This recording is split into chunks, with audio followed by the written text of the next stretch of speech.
అలాగే సోమవారం పూట కొబ్బరి నీళ్లతో శివాభిషేకం చేయటం ద్వారా సమస్త సంపదలు కలుగుతాయి, ఆదాయ మార్గాలు పెరుగుతాయి.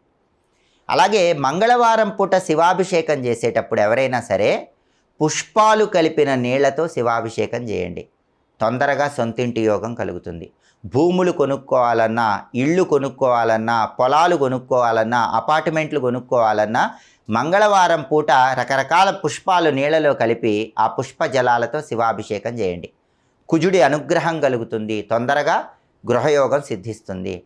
అలాగే ఎవరైనా సరే మంగళవారం రోజు సపోటా పండ్ల రసంతో శివాభిషేకం చేస్తే వాహన యోగం తొందరగా కలుగుతుంది. ఎవరైనా బ్రహ్మాండమైన కారు కొనుక్కోవాలి, బ్రహ్మాండమైన బండి కొనుక్కోవాలనుకుంటున్నారు, అది ఆలస్యం అవుతుంది. అటువంటప్పుడు మంగళవారం సపోటా పండ్ల రసంతో శివాభిషేకం చేస్తే కారు కానీ బండి కానీ తొందరగా కొనుక్కోవచ్చు.